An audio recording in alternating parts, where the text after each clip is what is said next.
नमस्कार, मैं मनोज सर, आपका अपना YouTube channel Purvanchal career classes के ऑनलाइन प्लेटफॉर्म पे आप सभी का स्वागत है। गाइस, आज फिर मैं हाजिर हूँ एक नए सेशन के साथ, और ये सेशन भी आपके लिए खासा होने वाला है, क्योंकि आज हम सेशन में चर्चा करेंगे अभिप्रेरणा का सिद्धांत। अभिप्रेरणा यानी मोटिवेशन की बात की जा रही है। अभिप्रेरणा का सिद्धांत क्या होता है, आज हम इसी पे चर्चा करेंगे।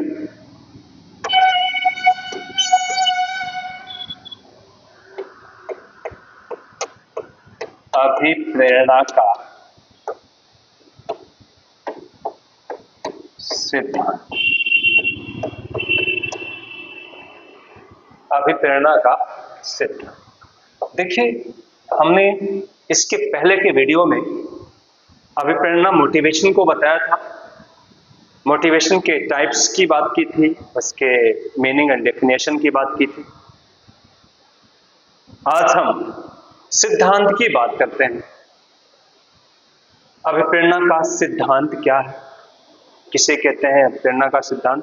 दरअसल एग्जाम के परिप्रेक्ष्य में देखा जाए तो इससे भी प्रश्न मिलता है। अभिप्रेरणा का सिद्धांत एक प्रकार से अब्राहम मैस्लो का सिद्धांत। अभिप्रेरणा का सिद्धांत अब्राहम मैस्लो का अभिप्रेरणा। Abraham Maslow. तो तैयार हो जाइए, जो भी आपके पास अस्त्र शस्त्र है, मीन्स पेन कॉपी लेके आप तैयार हो जाइए, और बहुत ही अच्छी तरीके से आज पढ़ेंगे अभिप्रेरणा मोटिवेशन की जो थियरीज है, अब्राहम मैस्लो की जो थियरीज है।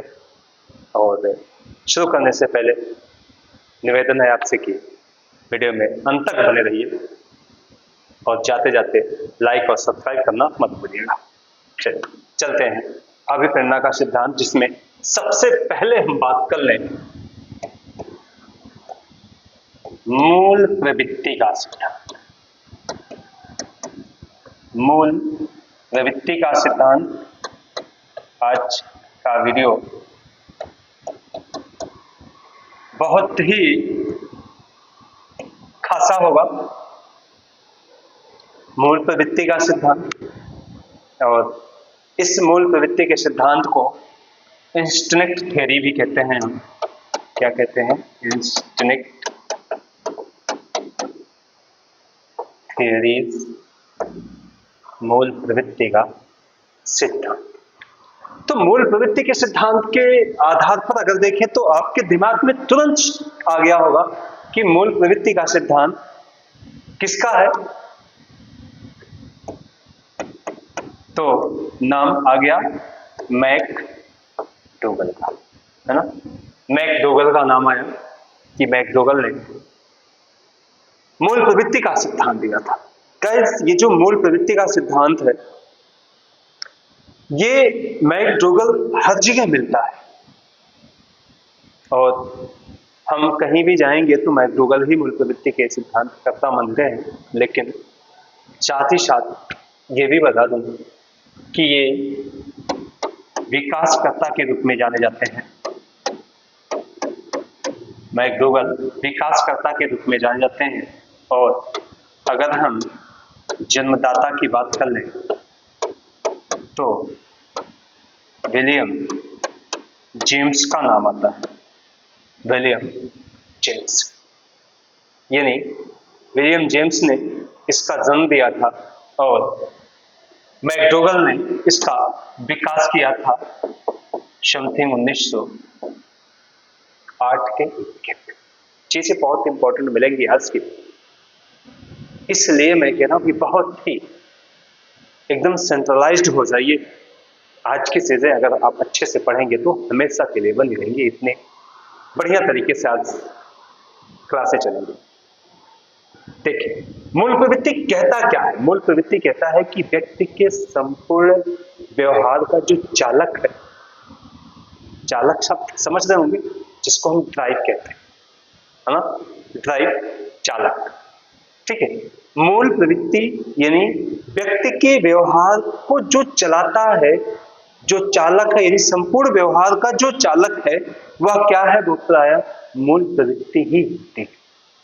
यानी समस्त व्यवहार का, लिखते जाइए, समस्त व्यवहार का चालक क्या है, मूल प्रवृत्ति यानी इंस्टिंक्ट है। समस्त व्यवहार का चालक मूल प्रवृत्ति। यहां तक चीजें कंफर्म हो गई।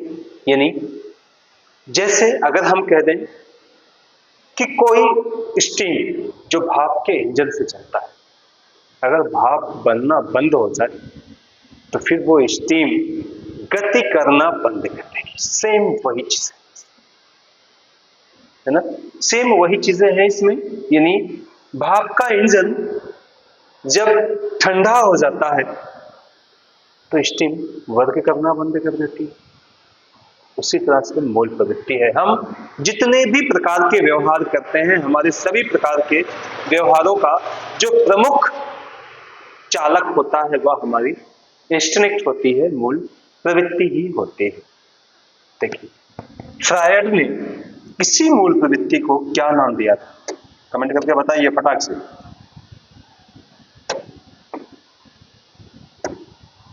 जल्दी से बताइए, फ्रायड ने मूल प्रवृत्ति को क्या कहा है? मूल प्रवृत्ति यानी इंस्टिंक्ट को क्या कहा है? इंस्टिंक्ट को क्या कहा?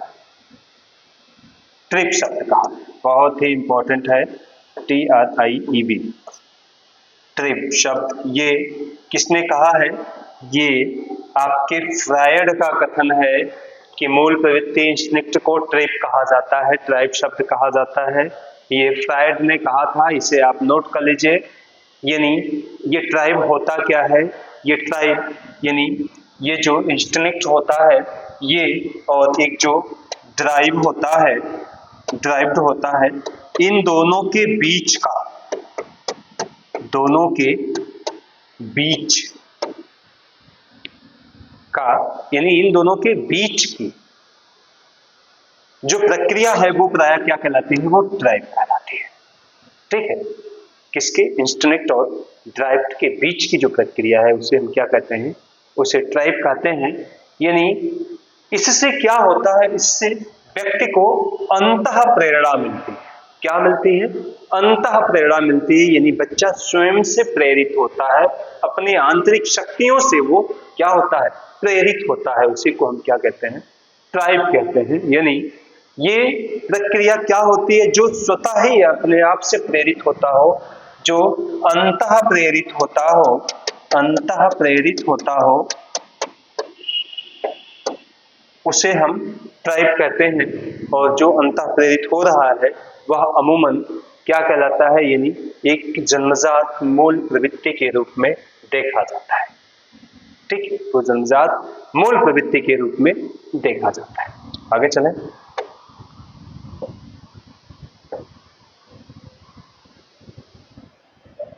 चलिए, अब देखिए, दरअसल ये जो मूल प्रवृत्ति है, मूल प्रवृत्ति, मूल प्रवृत्ति, इसका अपना एक यानी जन्मजात शक्ति, इसको ये भी देख लें, जन्मजात शक्ति। ठीक है, जन्मजात शक्ति, इसका अपना एक क्या होता है? स्रोत होता है।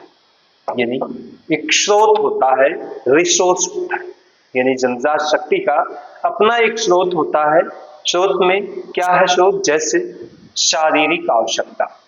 ठीक है, अगर हम स्रोत की बात कर लें तो स्रोत है शारीरिक आवश्यकता। ठीक, ये इसका एक स्रोत है, शारीरिक आवश्यकता। ये शारीरिक आवश्यकता यानी उत्तेजना और संतुलन बनाने की प्रक्रिया के लिए होते हैं। जैसे अगर शारीरिक आवश्यकताएं कोई है तो व्यक्ति उत्तेजित हो जाता है, उसका जो संतुलन है वो बिगड़ जाता है, अर्थात वो असंतुलित अवस्था में आ जाता है। ठीक, वो उसके स्रोत शारीरिक आवश्यकता होती है और यह मूल प्रवृत्ति का प्रमुख स्रोत माना जाता है भाई। क्यों? क्योंकि व्यक्ति जो है वह शारीरिक आवश्यकताओं के आधार पर, नहीं हमारी शारीरिक आवश्यकता क्या है, अब जो शारीरिक आवश्यकता होगी उसी के आधार पर हम क्या करते हैं, उत्तेजित होते हैं, प्लस जो है असंतुलन की स्थिति हमें उत्पन्न हो जाती है, हमें यानी हमारे शरीर में असंतुलन की स्थिति उत्पन्न हो जाती है।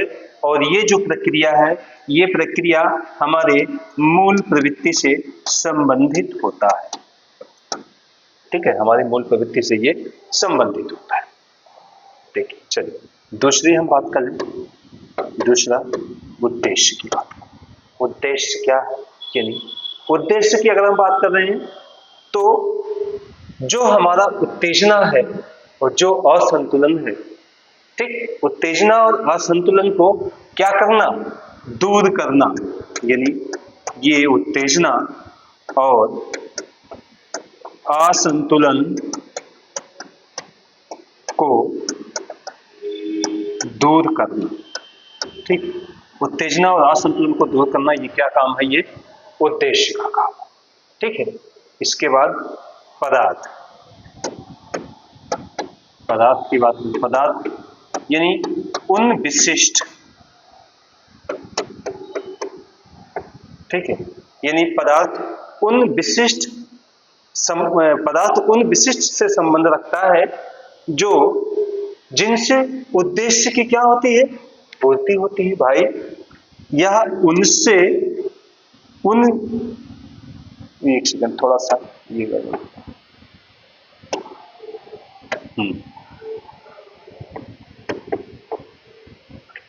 उन विशिष्ट से संबंधित है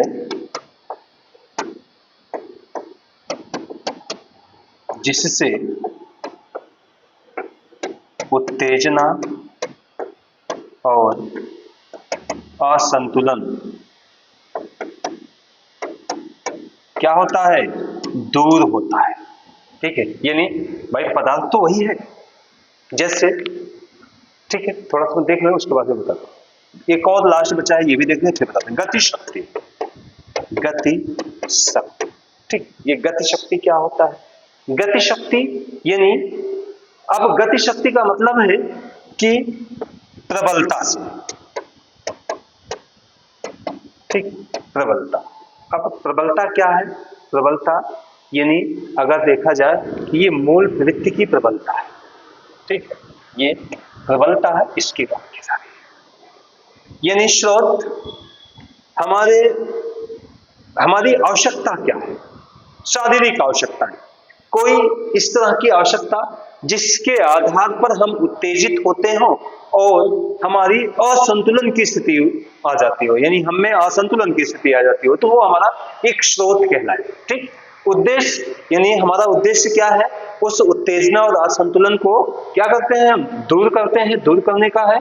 तीसरा पदार्थ क्या होता है, अरे पदार्थ जिससे हमारी उत्तेजना और असंतुलन दूर होता हो। कोई भूख वगैरह भाई हमको लगती है, भूख लग गई, ये हमारी एक शारीरिक आवश्यकता है। प्यास लग गई, काम की इच्छा, ये हमारी एक शारीरिक आवश्यकता है, ये हमको उत्तेजित करती हैं और उत्तेजित करने के साथ साथ असंतुलन की स्थिति उत्पन्न करती है। जब हम असंतुलन की स्थिति में होते हैं तो प्रायः हमारा जो उद्देश्य है वह इन्हीं असंतुलन और उत्तेजना को दूर करना है। और ये दूर कैसे होता है, यानी किसी न किसी पदार्थ या वस्तु के आधार पर। जब वो पदार्थ या वस्तु मिल जाती है जिससे हमारी आवश्यकता कम हो जाए, शांत हो जाए, तो स्वतः ही वो दूर हो जाती है। और गति शक्ति यानी वो आवश्यकता कितनी तेज तीव्र है, जितनी प्रबल हमारी आवश्यकता होगी उतने ज्यादा हमें गति शक्ति प्राप्त होगी, यानी वो चालक ड्राइव उतने तेज हमको गतिमान करता है। जैसे भोजन की जरूरत है, आपको भूख लगी, अब भूख कितनी तीव्र लगी है, भूख एक शारीरिक आवश्यकता, ठीक है। अब उस आवश्यकता के आधार पर आप में एक चालक उत्पन्न हुआ, अब वह चालक आपको गतिमान करने लगा, आप भोजन की तलाश करने लगे। यानी अब नीड, आवश्यकता तो भोजन की थी, अब ये आवश्यकता तब समाप्त होगी जब वो पदार्थ आपको मिलेगा, मीन्स भोजन मिलेगा। ठीक है, अब भोजन मिला तो आवश्यकता समाप्त हो गई, लेकिन जब तक भोजन नहीं मिलता तब तक वो आवश्यकता आप में बनी रहती है। और भूख कितनी तेज से लगी है, जितनी तेज से लगी है उतनी तेज से हमें गति शक्ति उत्पन्न होती है और हमारे चालक हमको गतिमान करता है। ठीक है, यहां तक तो चीजें क्लियर हो गई, और आगे चले हम।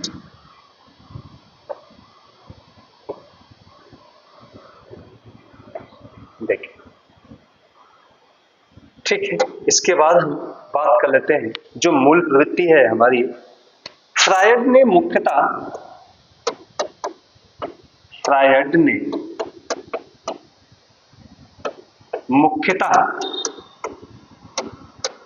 दो मूल प्रवृत्ति मानी है। बहुत ही इंपॉर्टेंट है ये चीजें, मूल प्रवृत्ति मानी है। फ्रायड ने मुख्यतः दो मूल प्रवृत्ति मानी है। ठीक है, दो मूल प्रवृत्ति मानी है, ये नोट करिए। फ्रायड ने मुख्यतः दो मूल प्रवृत्ति मानी है। और कौन कौन सी मूल प्रवृत्ति मानी है? यानी एक को क्या कहते हैं हम? लिबिडो कहते हैं। ठीक, पहला क्या है हमारा? लिबिडो है, और दूसरा क्या है हमारा? मार्टिडो।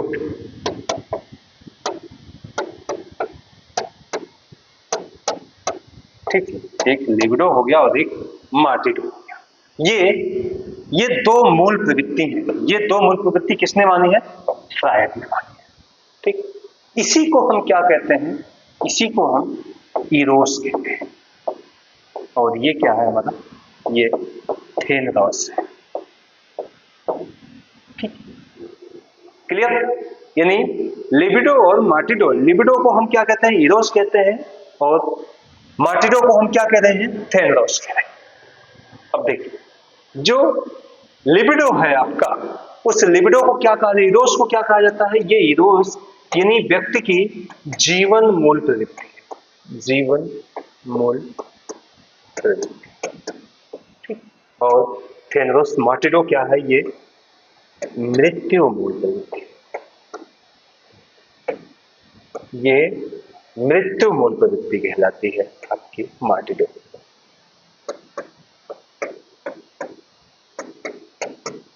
ठीक है, चीजें क्लियर? यानी एक क्या है आपका? लिबिडो है, और दूसरा मार्टिडो। लिबिडो यानी हम उसको क्या कह रहे हैं? इरोस कह रहे हैं। ये इरोस है। मार्टिडो यानी थेनरोस है। इरोस को हम जीवन मूल प्रवृत्ति कहते हैं, और थेनरोस को मृत्यु मूल प्रवृत्ति कहते हैं।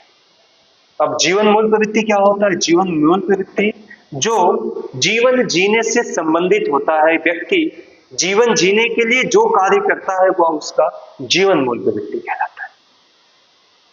यानी हम ये सोचें कि हमारा जीवन बेहतर तरीके से हो।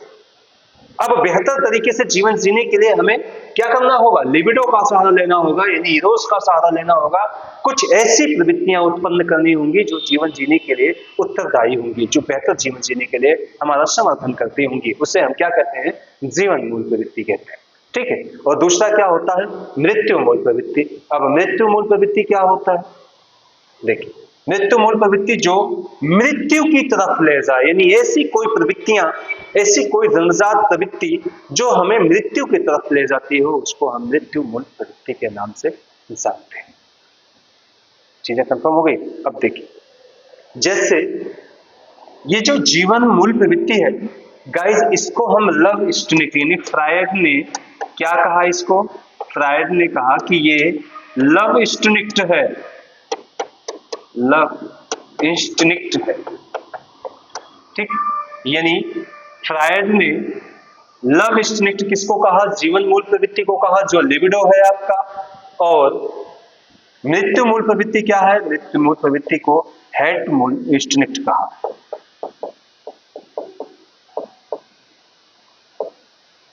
Hate instinct.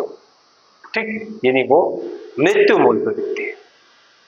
ठीक है, जैसे कोई घृणा हो, नफरत हो, या विध्वंसकारी कोई कार्य करें आप, तो वह मृत्यु मूल प्रवृत्ति, गुटखा, पुकार, दारू, शराब, ये सब चीजें पीना, ये मृत्यु मूल प्रवृत्ति है आपकी। गुटखा खा रहे हैं हम, उसके पीछे लिखा हुआ है, उस पर्चे पे, उस पाउच पे लिखा हुआ है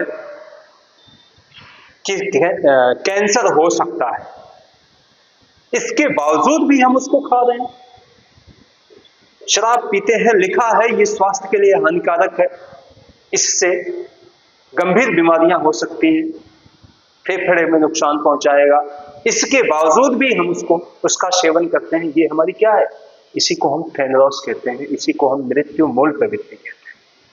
और कोई अच्छा कार्य करना हो जिससे हमारी जीवन काल कुछ और दिनों तक चल जाए, वो हमारा क्या कहलाता है? लव इंस्टिंक्ट कहलाता है। उसी को हम जीवन मूल प्रवृत्ति के नाम से जानते हैं, वही हमारा लिबिडो कहलाता है।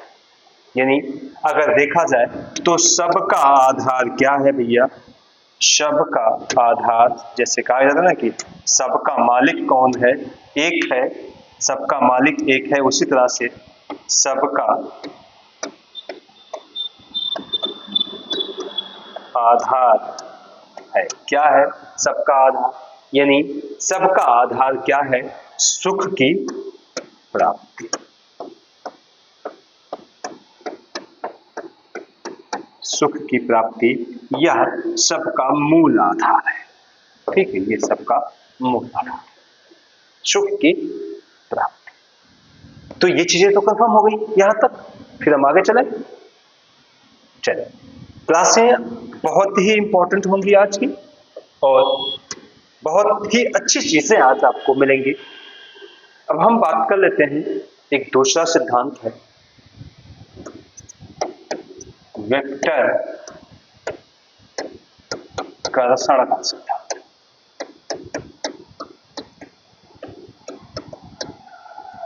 वेक्टर कर्षण का सिद्धांत, ये वेक्टर कर्षण का सिद्धांत क्या है? यानी अगर हम बात करें, इस सिद्धांत के प्रतिपादक कोर्टलेविन है। कोर्टलेविन का मानना है कि वेक्टर कर्षण सिद्धांत प्रायः इसके आधार पर मानव क्या होता है? अभिप्रेरित होता है। यानी इसी वेक्टर कर्षण के आधार पर व्यक्ति या मानव अभिप्रेरित होता है। व्यक्ति अभिप्रेरित होता है। ठीक, यानी इसी वेक्टर कर्षण के आधार पर व्यक्ति अभिप्रेरित होता है। ठीक, यानी इसकी उत्पत्ति व्यवहार, यानी व्यक्ति के जो व्यवहार की उत्पत्ति है वह कर्षण शक्ति, यानी व्यक्ति के व्यवहार की जो उत्पत्ति है, व्यवहार की उत्पत्ति कर्षण शक्ति और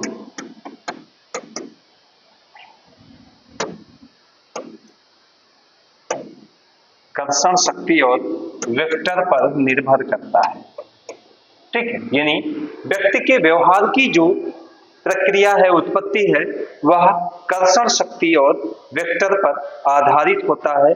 यह जो कर्षण शक्ति है ये मुख्यतः दो प्रकार की होती है। एक को हम क्या कहते हैं? धनात्मक कहते हैं,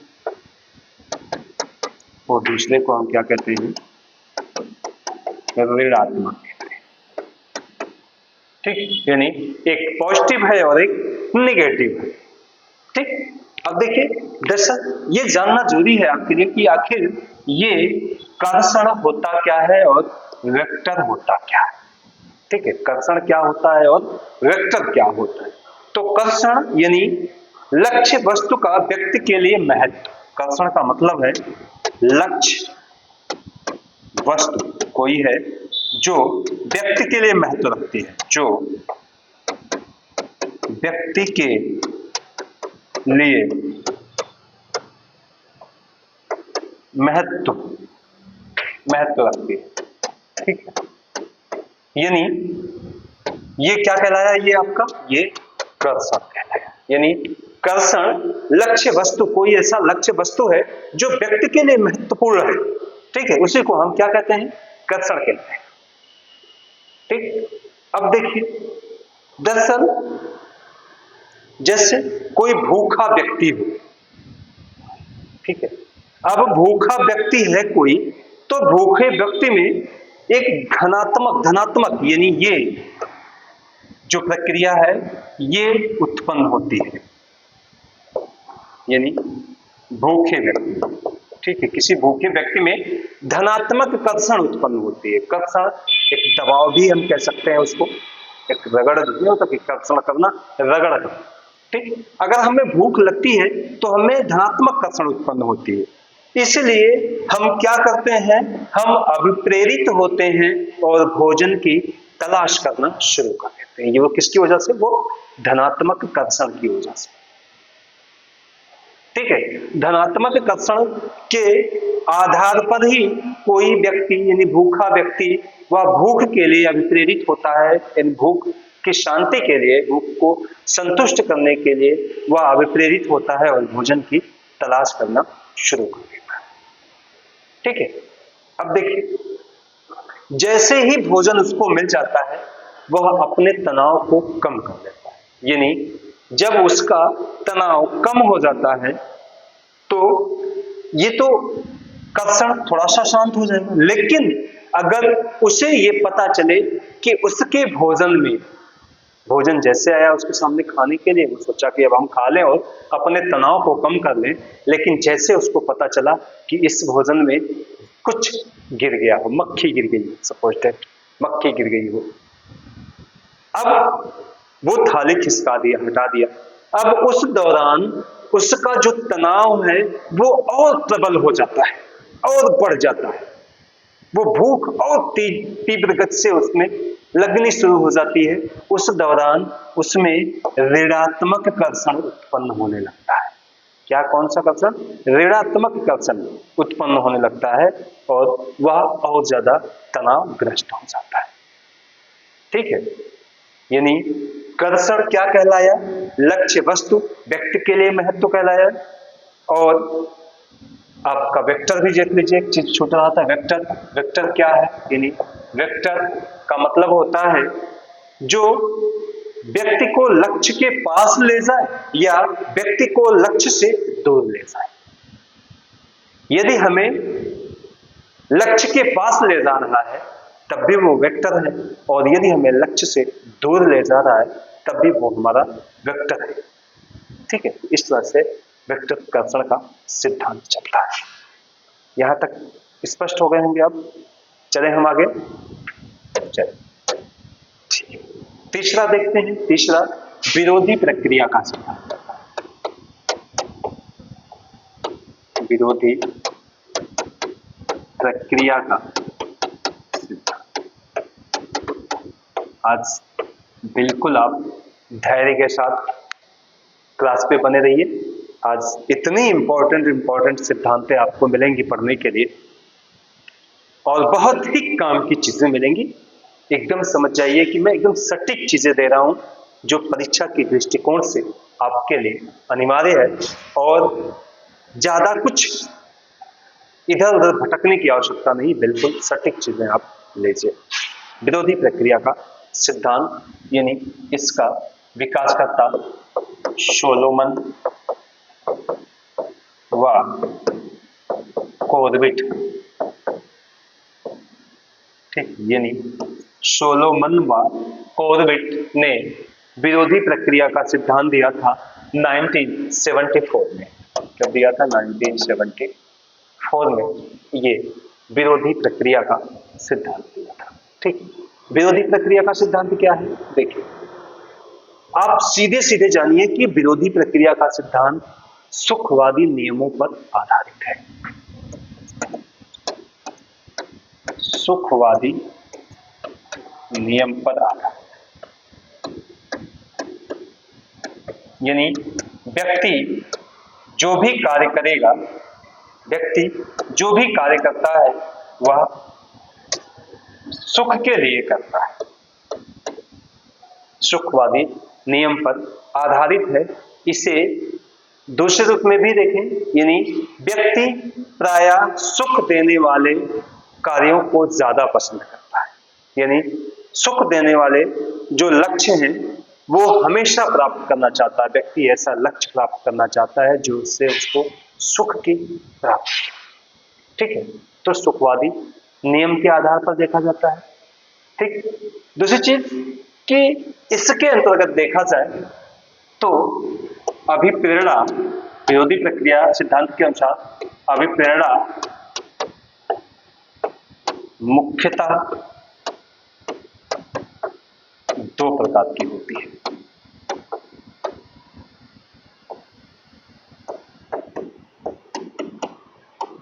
ठीक, दो प्रकार की अभिप्रेरणा होती है। पहले को हम क्या कहते हैं, प्रसन्नता,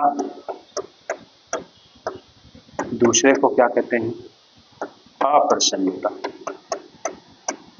पहले को हम क्या कहते हैं, प्रसन्नता, और दूसरे को क्या कहते हैं, अप्रसन्नता।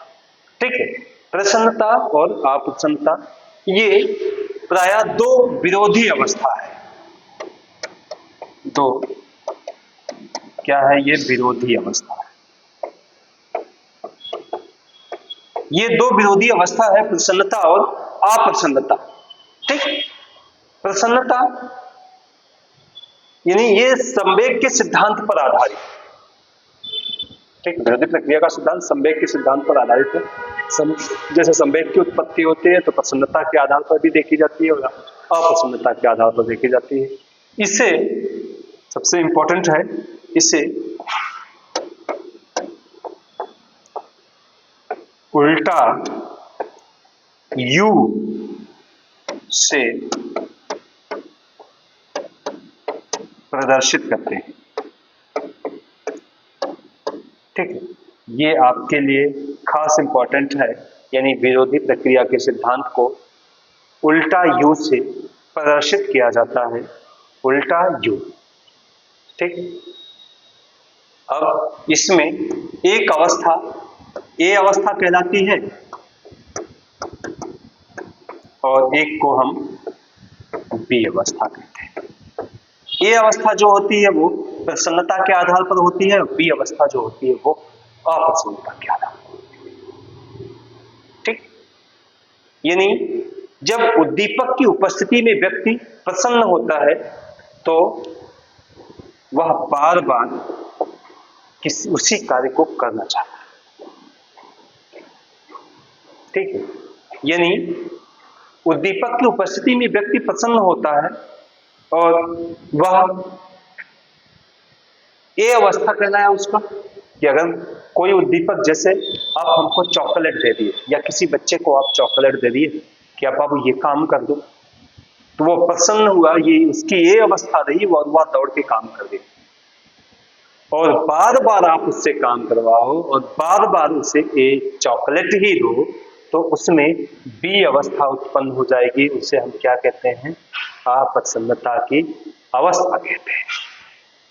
ठीक है, यानी स्पष्ट है ये, यानी उद्दीपक जो स्टिमुलस है, उस स्टिमुलस को हम एक बार अगर दें तो प्रसन्नता की अवस्था होती है। हम भी बहुत अच्छा पसंद करेंगे, आप भी पसंद करेंगे, अन्य बच्चा भी पसंद करेगा, चलिए आज हमको ये मिला खाने को, कल कुछ और मिलेगा, परसों कुछ और मिलेगा। लेकिन अगर हमें डेली आपको दाल चावल ही दे, क्या बना है खाने में, दाल चावल, क्या बना खाने में, दाल चावल, तो अब धीरे धीरे हमारी जो प्रसन्नता थी वो अप्रसन्नता यानी बी की अवस्था में कन्वर्ट हो जाएगी।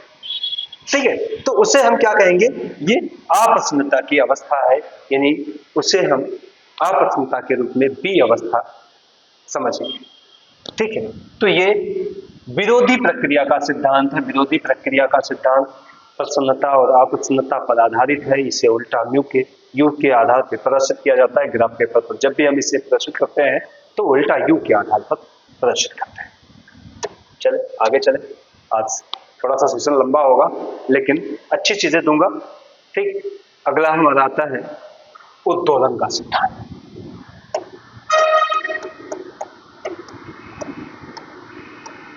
उत्तोलन का सिद्धांत ये खासा इंपॉर्टेंट है आपके लिए।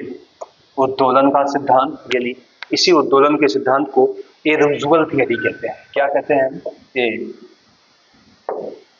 इरविजिबल थियरी कहते हैं।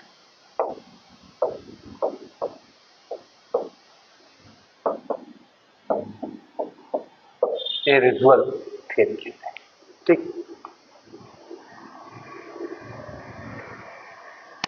इरेजुअल थियरी यानी उद्दोलन का सिद्धांत। उद्दोलन का सिद्धांत यानी इसके विकासकर्ता फ्रीमैन, 3-4 लोग हैं। फ्रीमैन है, लिंडस्ले है, हैव है, ठीक है। फ्रीमैन है, लिंडस्ले है, हैव है, और एक और है कोई फ्रीमैन, लिंडस्ले, हैव और मुरे, ठीक। ये इतने लोगों के संयुक्त प्रयास से उद्दोलन यानी इरेजुअल थियरी आया। गाइस इंपॉर्टेंट है आपके लिए, इरेजुअल थियरी अक्सर पूछता है, इरेजुअल थियरी के विकासकर्ता कौन है, या इरेजुअल थियरी क्या है, ठीक है। तो आज हम इसी के बारे में चर्चा करेंगे। इरेजुअल थियरी यानी उद्दोलन का करण का सिद्धांत या उद्दोलन का सिद्धांत, इसको हम सक्रियकरण का सिद्धांत भी कहते हैं। सक्रियकरण का सिद्धांत कहते हैं। क्या कहते हैं? सक्रियकरण का सिद्धांत कहते हैं। अब नाम से स्पष्ट हो गया होगा, यानी सक्रियता के आधार, है ना। सक्रियकरण का मतलब होता है सक्रियता के आधार पर व्यक्ति किसी कार्य के लिए अभिप्रेरित होता हो, ठीक है। यानी जो व्यवहार का कारण है, यानी व्यक्ति के व्यवहार का के कारण क्या है, नाड़ी संस्थान व्यक्ति के व्यवहार का जो कारण है वो नाड़ी संस्थान का विशेष रूप से क्या है, सक्रियता। नाड़ी संस्थान का विशेष रूप से सक्रियता है। नाड़ी संस्थान का विशेष रूप से सक्रियता है, ठीक। यानी सक्रियकरण या उद्दोलन का सिद्धांत, ठीक है।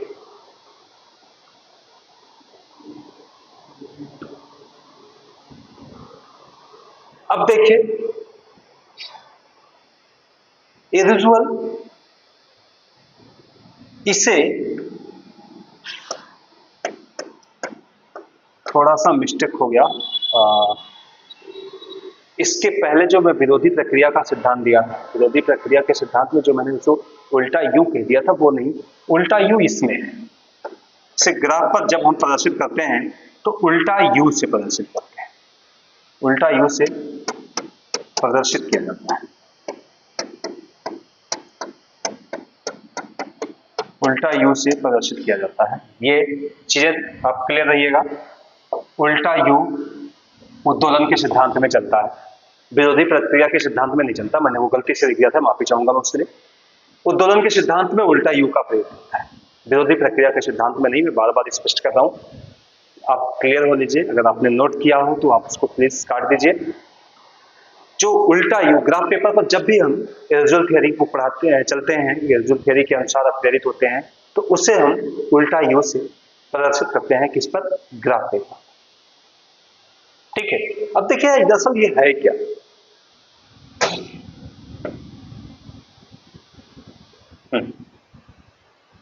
ये है क्या? दरअसल लिंडस्ले का मानना है,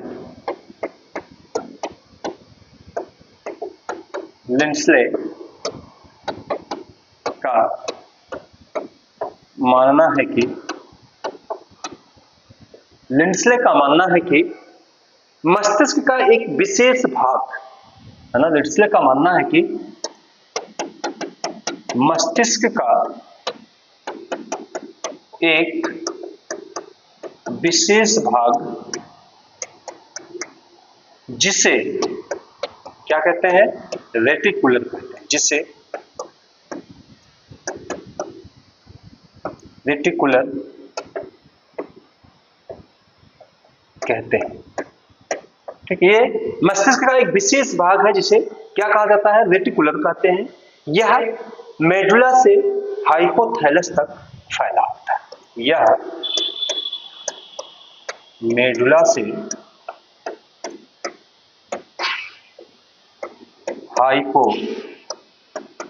हाइपोथैलस क्या होता है? फैला होता है। मेडुलस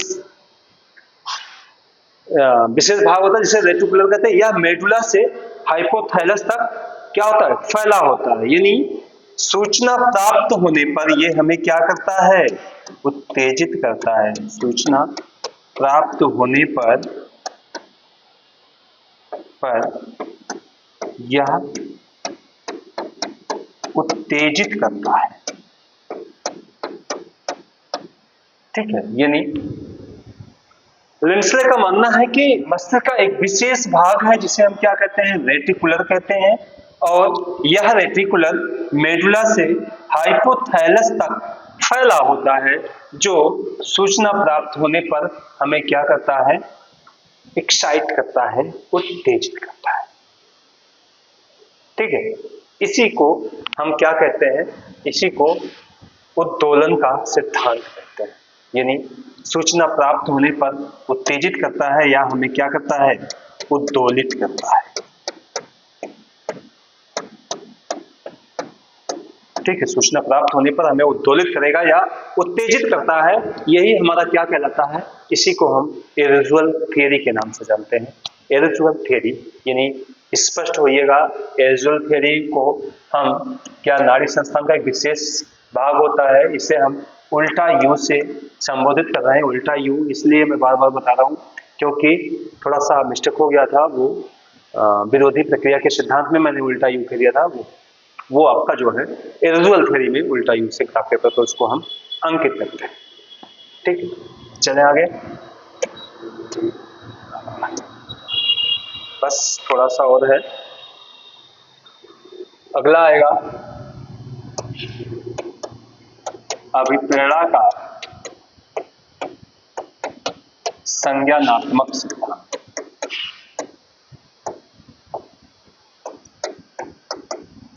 अभिप्रेरणा का संज्ञानात्मक सिद्धांत ये खासा इंपॉर्टेंट है आपके लिए। ये प्रेरणा का संज्ञानात्मक सिद्धांत टॉलमैन और कोर्टलेविन।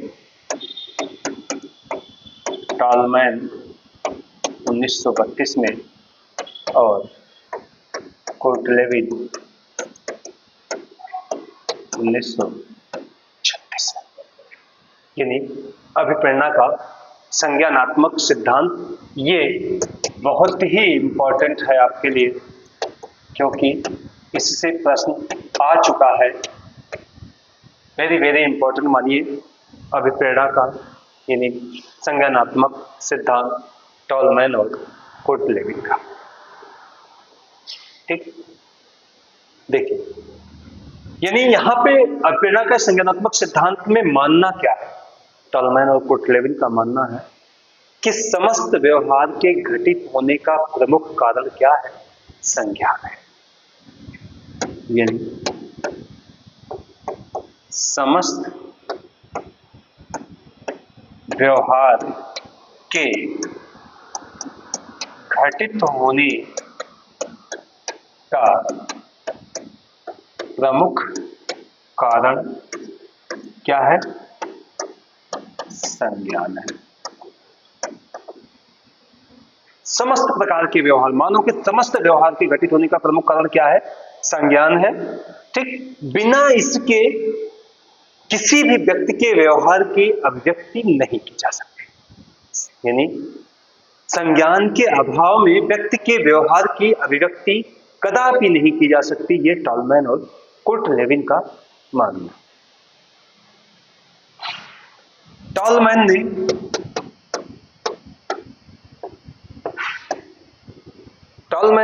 यानी जो ये मानते हैं कि शक्ति का स्रोत क्या है, व्यक्ति में शक्ति का स्रोत क्या है।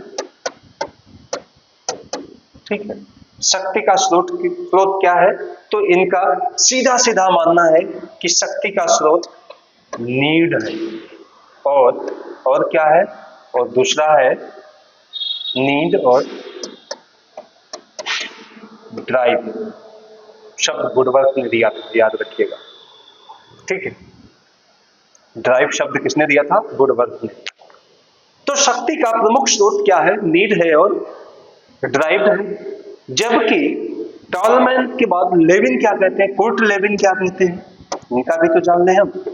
कुर्ट लेविन क्या कहते हैं, यानी कुर्ट लेविन का मानना है कि नहीं, व्यक्ति के शक्ति का स्रोत क्या है, स्ट्रेस है, यानी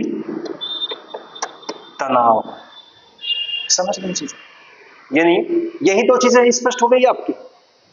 टॉलमैन कहते हैं कि शक्ति का स्रोत क्या है, नीड है, ड्राइव है, जबकि कुर्ट लेविन कहते हैं नहीं, शक्ति का स्रोत स्ट्रेस है, तनाव है। जब व्यक्ति तनाव में होता है, जब व्यक्ति तनावग्रस्त होता है, तब वह विभिन्न प्रकार के समस्त व्यवहारों का वो संचालन करता है। जबकि टॉलमैन क्या कहते हैं कि नहीं भैया, जब व्यक्ति में कोई आवश्यकता होती है और जो चालक होता है वो हमको जब गतिमान करता है, तब हम समस्त व्यवहार प्रदर्शित करते हैं। ठीक है, अब देखिए एक खासा इंपॉर्टेंट चीज है कि इन दोनों का एक संशोधित रूप, यानी अगर हम बात करें कि ये जो संज्ञानात्मक सिद्धांत है या अभिप्रेरणा का संज्ञानात्मक सिद्धांत है, यानी ये प्रश्न आपसे मिला हुआ है एग्जाम में, अभिप्रेरणा का जो संज्ञानात्मक सिद्धांत है, सिद्धांत का संशोधित रूप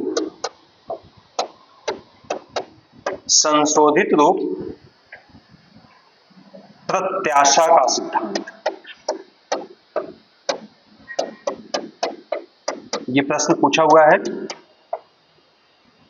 अभिप्रेरणा का संज्ञानात्मक सिद्धांत का जो संशोधित रूप है उसे क्या कहते हैं, उसे कौन सा सिद्धांत कहा जाता है, प्रत्याशा का सिद्धांत।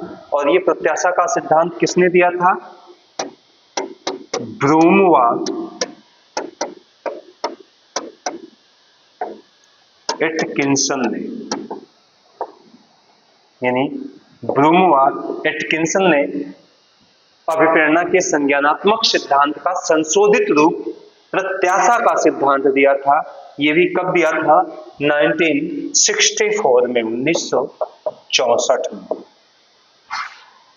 क्लियर, यानी जो यहां पे विवाद चल रहा था टॉलमैन और कुर्ट लेविन का, अब टॉलमैन और कुर्ट लेविन चूंकि संज्ञानात्मक सिद्धांत, अभिप्रेरणा का संज्ञानात्मक सिद्धांत क्या कहता है कि हम जितने भी प्रकार के व्यवहार करते हैं, जो भी हमारा व्यवहार है, मनुष्य का समस्त व्यवहार का प्रमुख कारण क्या है, उसका संज्ञान है।